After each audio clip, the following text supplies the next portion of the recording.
Malcolm Jamal Warner is dead, drowned while on vacation in Costa Rica. Or so we were told. But now, questions are piling up. No photos, no timeline, no witnesses, and a final podcast that felt more like a warning than a reflection. What really happened to Malcolm Jamal Warner? Because the story the world got? Yeah, it's not adding up. According to the initial reports, Malcolm Jamal Warner was vacationing with his family in Costa Rica when tragedy struck. He was swimming off Cocles Beach, a spot known for its strong currents, when things suddenly went wrong. Witnesses say he was pulled under by a rip current. Bystanders rushed in to help. The Costa Rican Red Cross tried to revive him, but it was too late. Malcolm was declared dead on the scene at just 54 years old. Police were quick to shut down any speculation. They said there were no signs of foul play, just a tragic accident. End of story. But here's the thing. The people who knew Malcolm best, they didn't buy it. According to multiple sources, members of Malcolm's family immediately started raising questions, quietly, behind the scenes. They weren't convinced by what they were hearing. They felt like something was off. The details weren't adding up. And while the public was still trying to process the shock, the family was already pushing for answers. They weren't just grieving, they were suspicious. And that's when people started taking a closer look at the beach, the reports, and everything we weren't being told. Because if this really was just a tragic accident, why did the story start unraveling so fast? Cocles Beach isn't some hidden private shoreline. It's public, busy, full of tourists, surfers, locals, cameras. On any normal day, someone's posting a story, snapping beach pics, or recording waves. But on the day Malcolm died, nothing. No blurry videos, no beachgoer posts, no eyewitness photos. Not even a secondhand account of someone trying to save him. That silence has people raising eyebrows. Let's be honest, this is the internet. Whether out of concern, clout chasing, or just plain shock, someone always records something, especially when a celebrity is involved. So, how did a well-known actor die on a public beach, with zero evidence to show for it? Some say it's out of respect, but others, they think something, or someone, made sure nothing got out. And that's just the beginning of what doesn't make sense. Here's where things start to feel less like tragedy and more like negligence. Cocles Beach isn't some hidden spot known only to locals. It's a well-documented danger zone. Strong currents, rough waves, multiple drowning incidents. Locals know it. Tourists are warned about it. It's even been flagged by safety groups for years. So why on the very day Malcolm went swimming were no lifeguards on duty? According to a volunteer group called the Caribbean Guard, lifeguards used to patrol Cocles regularly. But recently, they said, due to limited resources and a few other incidents elsewhere, they had temporarily shifted their team to a different beach. Seriously?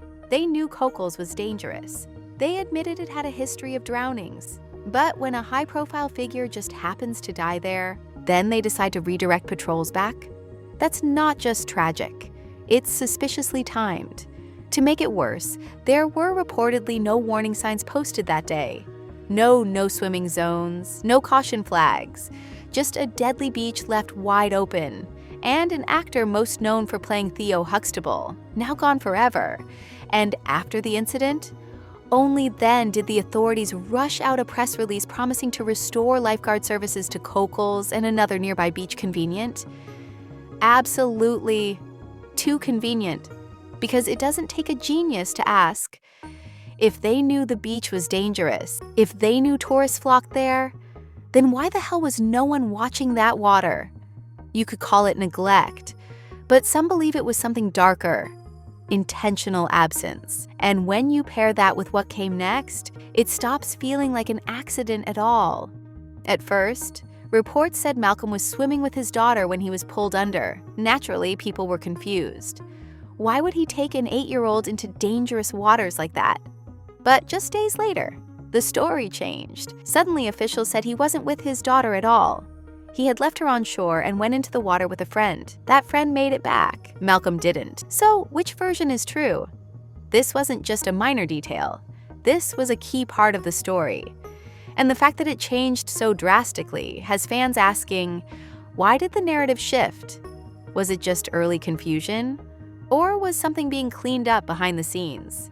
And it gets worse, because it's not just the who that's confusing, it's the when. There's still no clear timeline for how long he was in the water. How long did he struggle? How quickly did bystanders respond? When exactly did the Red Cross arrive? None of that's been made public. If this was truly just an unfortunate accident, why is the timeline so hard to pin down? It's not just the silence that's suspicious. It's the inconsistency. And it's what came next that turned confusion into full-blown suspicion. 2 days before he died, Malcolm Jamal Warner released what no one realized would be his final podcast episode. It was an episode of Not All Hood, a show he co-hosted that focused on breaking stereotypes about Black identity, media, and survival. But this episode, it hit different. In it, Malcolm talked about what it really means to be excellent as a Black man in America. Not famous, not rich, but alive. Black survival in and of itself is Black excellence. At first, it just sounded profound. Now, it sounds haunting.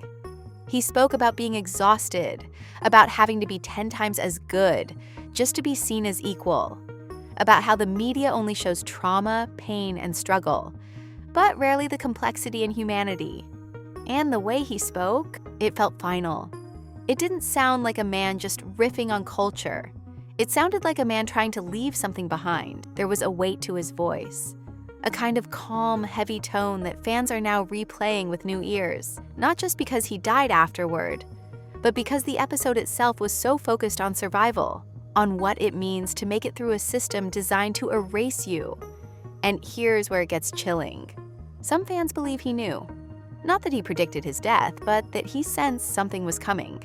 Like this episode wasn't just another conversation, it was a message, a warning, maybe even a goodbye, especially when you line it up next to the silence from the beach, the timing of the reports, and the whispers from his family. This wasn't just a powerful podcast, it was a final statement. And once you hear it, you can't unhear it. Malcolm Jamal Warner wasn't chasing headlines. He wasn't looking for controversy. He was doing something much harder, telling the truth. In that final podcast, and in interviews leading up to it, Malcolm challenged everything the media usually glosses over. He called out the way Black men are boxed into stereotypes, and he refused to sugarcoat anything. We've always had to be twice, 10 times as good. Even when we're better, they still find a way to put someone over us. He didn't just say these things quietly. He said them on the record. Malcolm was building something deeper. Storytelling, poetry, and commentary that didn't play by Hollywood's rules. And that made him powerful. But it might have also made him dangerous, because history has a habit of punishing outspoken Black voices, especially the ones who won't stay in line. And according to some, Malcolm was starting to cross that invisible line, not with scandal, but with truth. Official reports called it an accident, but Malcolm's family wasn't so quick to agree. According to multiple insider sources and growing online chatter, his family has serious doubts about the story they were given. Behind the scenes, they've reportedly been quietly pushing for answers. And not just for closure, but because something about the whole thing feels off.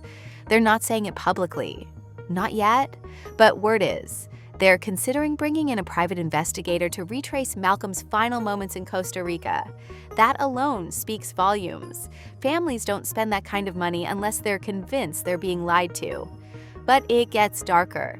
One of the most disturbing theories now circulating online claims Malcolm may not have died in the water, but that he was already dying before he entered it.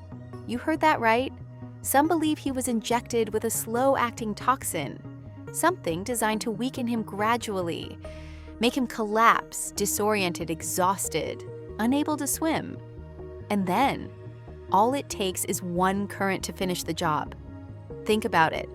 Why was a strong, experienced swimmer, accompanied by a friend, the only one who didn't make it out alive?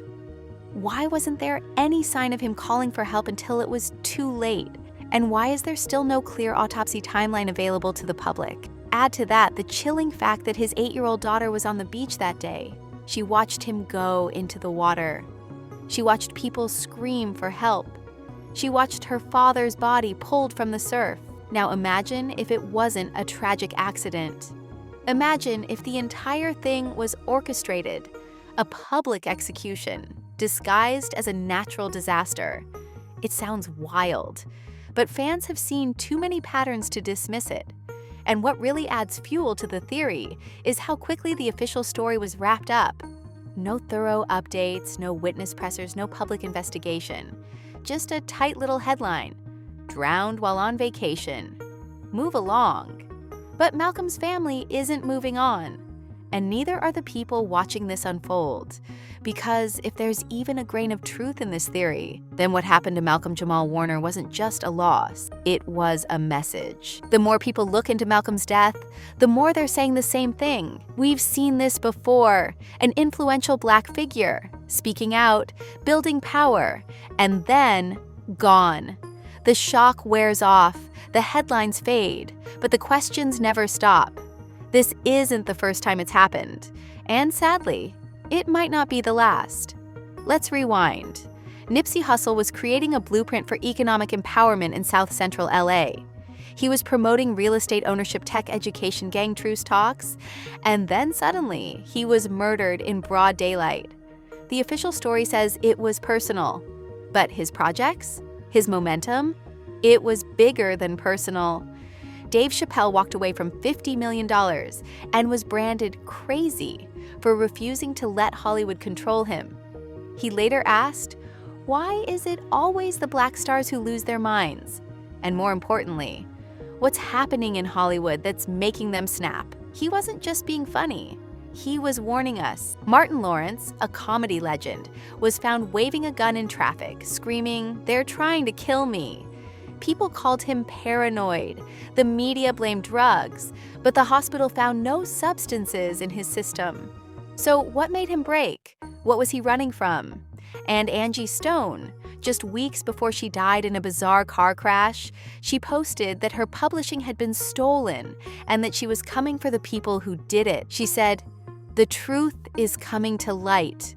But days later, the light went out. She was the only person in that van who didn't survive. Now add Malcolm Jamal Warner to that list, a man who wasn't chasing clout, a man who was speaking out, calmly, intelligently, unapologetically, a man who was becoming too powerful in the one way that scares systems the most, by telling the truth. And just as he started to amplify his voice, just as his message started spreading, he was gone. These aren't isolated events. They're a pattern. One that says if you're a Black voice with influence and you speak a little too loudly, bad things tend to happen. Coincidence? Maybe. But when the same story repeats over and over, you have to ask, whose story is being silenced?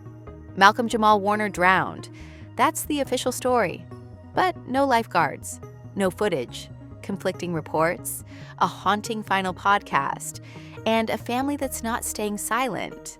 So, was this really just a tragic accident, or was Malcolm silenced?